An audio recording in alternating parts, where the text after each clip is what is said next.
শেকড় থেকে শিখরে। প্রায় ৩ যুগ ধরে সবজি চাষের সঙ্গে যুক্ত শিবগঞ্জ শব্দলদিঘি এলাকার মোহাম্মদ আলমগীর। বাবার হাত ধরে কৃষিতে যুক্ত হবার পর থেকেই সবজি বেচতে উত্তরের সবচেয়ে বড় এই মোকামে রোজই আসতে হয় তাকে। সেই ভোর ৩টায় মাঠের সবজি তুলে সূর্যোদয়ের পর হাটে নিয়ে আসা। চাষাবাদের ব্যয় কিংবা পরিশ্রম সমান থাকলেও আলমগীরের মতো কৃষকদের ঠিকঠাক দাম মেলে না প্রায় দিনই। দাম বাজার যদি ভালো থাকে তেমন খুশি থাকে, এক সপ্তাহে বাড়ে এক সপ্তাহে কম। যখন না আমদানি বেশি হয় তখন বাজার কম হয়ে যায়, আবার আমদানি যখন না কমই তখন বাজার বেশি হয়। খরচ তো কমে না, খরচ কমে না, পরিশ্রম কমে না। এই মনে করেন খরাতে মনে করেন ওষুধ দিতে ধান শেষ, তা পোকা মারা যাচ্ছে না। কৃষকরা বলছেন, ফসল হাটে আনার পর পাইকার কিংবা ফড়িয়ারা যে দাম হাঁকেন, লোকসান কিংবা লাভের পরিমাণ কম হলেও পণ্য বিক্রি করতে হয় তাদের।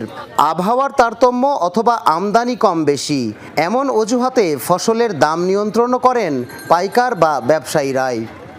আজকে আমাদের হাটে মনে করেন 22 টাকা কেজি, কালকে বেচে আমি 17 টাকা কেজি। মনে করেন আমাদের কাজ যে কাজ, ওই কাজ সমানই করা লাগে। কৃষকের এত ওই টাকা পায় না, সময় মতো টাকা পায় না। এই যে কষ্ট করতেছেন আপনি, কিন্তু দাম তো একদিন একটা পাচ্ছেন, তাহলে কি করবেন এখন? বাজারে নিতে বাধ্যগত লাগছে, কিন্তু আপনার পরিশ্রমের দামটা তো আপনি পাচ্ছেন না। পাচ্ছেন না, এখন কি করবেন? কৃষক এখন আমাদের তো করে খেতে হবে। ব্যবসায়ীরা বলছেন, কৃষক থেকে ভোক্তা পর্যন্ত পৌঁছাতে অন্তত 4-5 হাত বদল হয়। এই বদলাবদলির চক্করে সবজির দাম বাড়লেও কানাকড়িও যায় না কৃষকের কাছে। কৃষক পর্যায়ে বলতেছে পাইকারেরা যে শহরে রোদের কারণে, গরমের কারণে মানে আমাদের এই সবজিগুলো নেওয়ার মতো লোকই নাই। এ শুধু সুযোগ নিচ্ছে শুধুমাত্র ওই ব্যবসায়ী, অসাধু ব্যবসায়ী এই সুযোগগুলো নিচ্ছে। গ্রাহককে বলতেছে যে এখন মালের সংকট, দাম বেশি, আপনারা বাজারে মাল নাই।